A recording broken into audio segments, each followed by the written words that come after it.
Today we are going to tackle something huge. For years we've been told that weight loss is simple. Just eat less and move more. And if that doesn't work well, who's at fault? You. Yep, that's right. We've all been there. Oh, it tastes so nasty. I can't die. You whining ass. What'd you think it was gonna be? A walk in the park? It drives me through the goddamn thing. But let's pause for a second. If it were really that simple, why do so many women feel like their bodies are actively working against them? Why do men seem to drop weight like a hot potato while we struggle with cravings, plateaus, and stubborn fat that just refuses to budge? The fitness industry was built for men. Yes, I said it. It may sound extreme, but let's look at the facts. I'm not blaming men for this, but when fitness became mainstream for women, we didn't build a new system. We just inherited the male one. And here's the real kicker. On average, about 30% of study participants are women. But how many studies focus only on female physiology? 6%. Just think about it for a second. It's like trying to bake a cake using a steak recipe. It's not that steak recipe is bad, it's just not meant for what you're making. So it's no surprise that the typical weight loss strategy doesn't work for us, right? Because women's metabolism, hormones, fat storage system are completely different from men's. But what to do if you're just a girl who wants to eat right, exercise, and actually see results? Don't be like me. At first, I thought I just needed to eat less and move more. Classic advice, right? So I did. Did I get smaller? Yes. Did I get the body I wanted?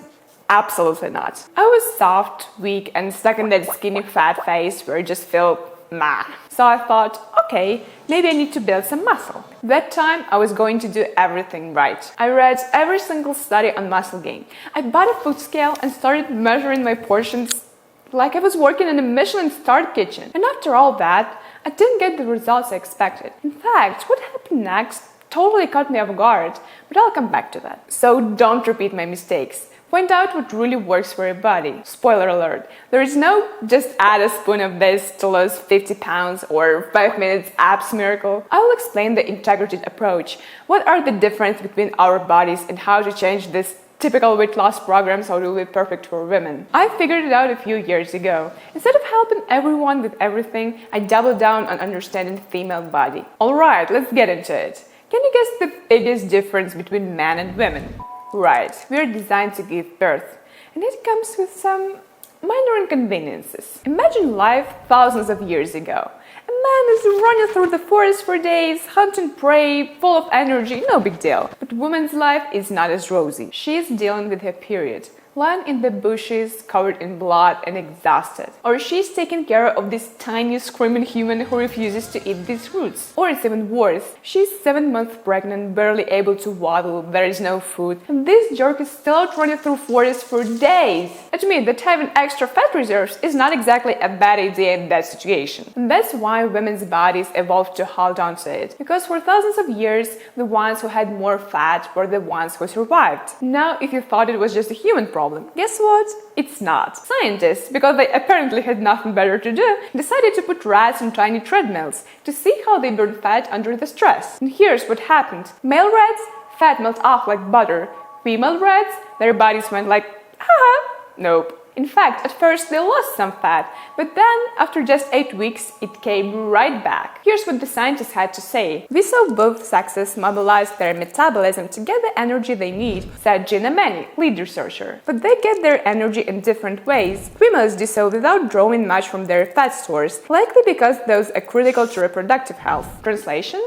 Women's bodies store fat like gold because they're designed to. So what now? Are we just supposed to accept our fate, fold the post, and buy another deep fryer? Nope. Because a lot of women figured out how to lose weight successfully. They stopped triggering their body's sauce mode. Think of your body like a hot air balloon ride. If you gently lower yourself, you enjoy the ride. If you drop too fast, the security system freaks out, blaring alarms, and boom, you're kicked out of the ride. Same thing happens when you eat too little. Drop your calories too quickly. Your body goes, whoa, something's wrong. We're losing weight too quickly. Must save fat. That's why I lose my mind when I see such advices. 500 deficit is a good way to start. 1200 calories a day and you'll lose weight. No. Just no. If it were up to me, I'd put those advisors on a diet. In a cell. So what's the right way to lose weight? No extreme dieting, no starving yourself. Instead, only a 10% calorie deficit from what you eat right now. 15% is the absolute max. But why do men burn fat so effortlessly? Hormones. Men have 15 times more testosterone than we do. It's like a cheat code for getting lean. It builds muscle, burns fat, and keeps their metabolism running like a furnace, even when they're sitting on the couch playing video games. Now, I'm not saying you should artificially boost your testosterone, unless of course you're into growing beard and experiencing some unexpected changes, but we can get the same benefits without turning into a Viking warrior. Muscle mass burns energy even when you're chilling in a jacuzzi. That's one of the biggest reasons men lose weight so easily. They have more muscle, that means their body's constantly torching calories, even at rest. Men have a lot of muscle because of testosterone, and I agree. That sounds unfair, but we can get the same effect in the gym. When you have more muscle, losing fat gets a hell of a lot easier. That's the real difference between skinny fat and a strong, lean body. And here's another huge bonus. More muscle equals more food freedom. That means you can eat muffins sometimes without throwing your entire progress down the drain. And as you get older, having muscle literally slows down aging. So it's a fix, right? Just go to the gym and train like a man. Absolutely not. That's how I turned into a fluffy bun. You don't need this. If you want a muscle building strategy that actually works for women without accidentally bulking up like a powerlifter, let me know. When testosterone is a cheat code for fat burning, then estrogen, let's just say it didn't get the same memo. While testosterone helps men burn fat, estrogen's job is to keep us from losing it. Sounds great for survival, right? Not so great when you try to zip up your favorite dress. And the worst part, it's not only about low or high estrogen, both can cause weight gain. It's about balance of different hormones working together, which means you cannot just get an injection and go on a burger tour of a city. So what you can do? Fix your diet. I know. The first thing everyone does when they try to lose weight is cut out fats. The market is overflowing with fat-free yogurts, cheeses, sauces, coffee creamers, all promising you to help lose weight faster. And on paper, it makes sense. If I will stop eating fats, my body will use my own fat reserves, right?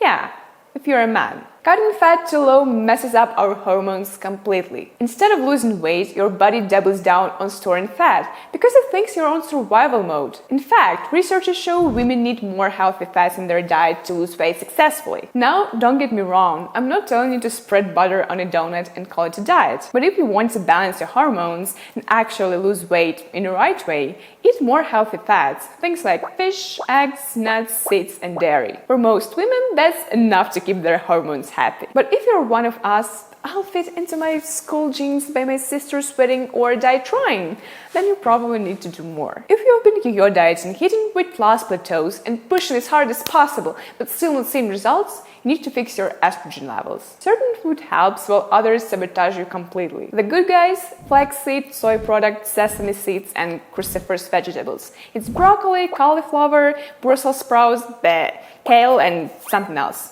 Cabbage. The villains, alcohol, sugar, refined carbs. Shocking, I know. Who would have guessed that muffins and margaritas aren't great for fat loss? But this time, it's not just junk food, it's also processed oils like canola, soybean, and corn oil, and plastic packaging. And I already can hear a collective sigh of girls who preps quinoa and chicken breast in plastic container. Please, don't throw it at the screen. What else comes to mind when you think about men and women differences? Right. And flaw. I remember certain years old me hunched over the sink, scrubbing my underwear like it was a crime scene and cursing the fate of destiny. I didn't know that was just the beginning. Crazy cramps, mood swings, and unexpected bloodbath. And the worst part, our hormones go up and down like it's a roller coaster, but how many plants actually account for this? Even though real stats show that female athletes are up to 8 times more likely to injure their knees than men. Why? Because during the ovulation, your ligaments loosen up, your joints become less stable, and suddenly you're one bad lunch away from staring at a knee surgery documentary. Now, don't get me wrong, I love being a woman. Our bodies are flexible, they repair faster, and during the childbirth, our pelvis bones literally shift apart. So, what's the move? Just train smarter with your cycle and suddenly life gets easier. First half of the cycle is your power phase. If you want to lift heavier, build strength, or push your pH, this is the time to do it. During the ovulation, warm up extra well, avoid crazy new exercises and ego lifts. Unless you like testing how many weeks you can spend in a knee brace. And the PMS phase.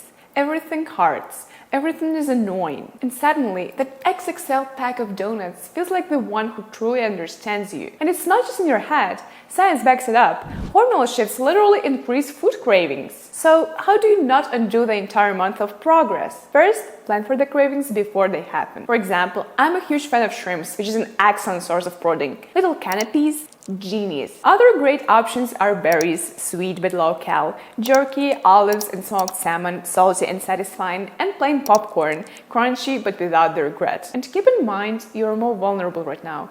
Treat yourself like you would the best friend. Take a bath with lavender oil. It smells good and even reduces appetite. Watch your favorite comfort movie. Get a massage. Cuddle your cat. Cuddle someone else's cat if needed. And step away from the scale, because here's the deal. During PMS, women naturally gain 3 to 5 extra pounds. Not fat, just water retention, bloating, and your body hoarding fluids like it's preparing for an apocalypse. But if you already feel moody, snacky, and on the verge of emotional collapse, and then you step on the scale and see plus 4 pounds, guess what happens next? Well, screw it. If the barn's on fire, might as well let the house burn too. One emotional meltdown and a week-long snack binge later, and you have actually gained real fat. So instead of falling into that self-sabotage spiral, just ask your boyfriend to hide the scale for a few days. Let's be real. None of this makes it easy to stay sane. That's why psychology is the fifth key to successful weight loss. I've always felt that emotional well-being is completely underestimated in weight loss programs. Because let's be honest, you can be hyper-motivated, feel unstoppable, and then boom,